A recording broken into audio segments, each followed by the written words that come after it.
In conversation with the president of Divine Shakti Foundation, Sadhvi Bhagawati Saraswati. Sadhvi ji, thank you so much for joining us. Wonderful to be here.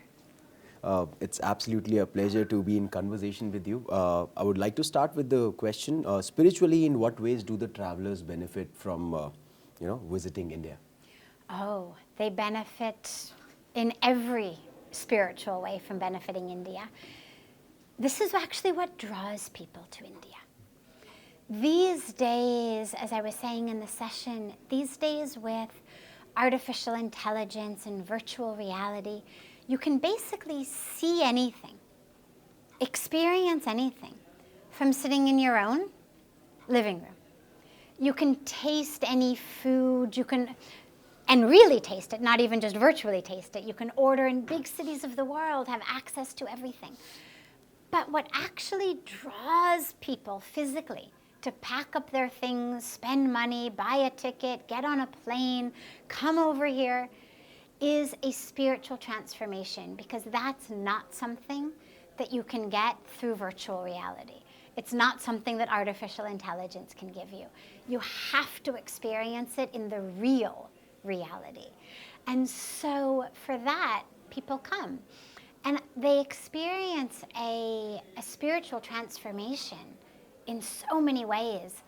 I have had the wonderful blessing of living at Parmarth Niketan Ashram on the banks of Mother Ganga in Rishikesh for the last 23 years.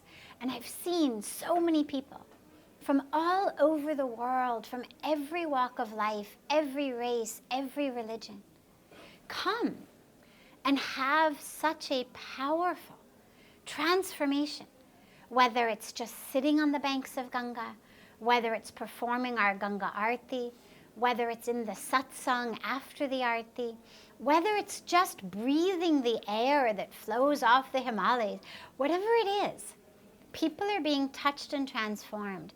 They're also being touched and transformed by the people of India. There is a way that traditional Indians, whether in the cities, whether in the villages, live and think that transforms people. To be in a world where Atiti Devo Bhava, even if someone doesn't say to you, Acha, you are Atiti Devo Bhava, it's not that we're saying it, it's that we're living it. And for people to come and be embraced and loved and cared for, I remember when I first came to India, before I even got to Rishikesh, we were basically adopted. It's a long story, I won't go into it, but we were basically adopted by these two girls we had met on the way who were studying in Delhi, but they lived in Roorkee. And they said, no, you have to come home, you have to come home. And I was thinking, if I suddenly showed up at my parents' house with two random strangers, my parents would be worried, they'd be upset, they'd say, Ki tum kya soch rahi thi? And these girls bring us to their house. It was the days before mobile phones. There was no way to inform their parents. They absolutely insist that we must come, we must spend a night. And we were embraced and adopted by this random family, had no idea who we were, give us their bedroom, feed us food, and it was such an incredible welcome to India. And you could consider it sort of a spiritual transformation through jalebis, because they weren't sitting us down to meditate, we weren't doing puja, they were not putting tilak on us, but it was just that bhav, that Atiti Devo Bhava, that experience of being welcomed and loved by people who have no idea who you are. They have no idea how much money you have in your bank account. They have no idea what your educational qualification is. They have no idea what your parents do. All they know is, in you, there is divinity. In you, God exists. And so we will welcome you, we'll love you, we'll feed you, we'll make you sleep. It was extraordinary. So even before I landed in Rishikesh, I was already having a spiritual transformation just by a simple middle-class family in Roorkee. They were not even wealthy. Simple family that just took us in and gave us that feeling of Indian culture and Indian spirituality. That's actually a really moving story. Moving on, and I would like to continue on the same aspect. Atiti Deva Bhava is basically a way of saying, there is divinity in you, and we'd like to bow down to that. How did your journey to dedicating yourself to the seva start, and when did it start? So, the day after we were adopted by a random family in Roorkee,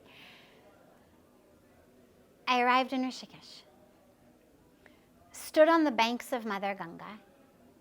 I didn't even know the river was sacred. Just I knew it was a beautiful river. Stood on the banks of the river, looked out over the river, and in that moment had such a profound spiritual awakening, transformation experience that it literally knocked me to the ground. I went from standing to sitting. I was crying. And I knew कि मुझे यहाँ रहना है, यही मेरा घर है. This is my home. In that moment, I was so touched, so transformed. And about a week later, I finally had darshan of Puja Swami Chidanand Saraswati ji, the president of Parmarth Nikatan Ashram, my guru. And after meeting him, after having his darshan and learning about all of the incredible seva that was flowing forth from his hands through his blessings, मैंने कहा कि I want to do something, I want to help. मुझे सेवा दो. And that was how it began. So it's been, next week will be 23 years. Wow. And I realized, lastly, that in serving, I found myself. We think if I can buy things and own things, then I'll be something. But I actually found myself in service, in giving, not in acquiring and having. Sadhviji, thank you so much for sharing your wisdom and your time with us here at Hindustan Times Tourism Conclave. It's been an absolute pleasure to have you. Thank you. Of course. Namaskar.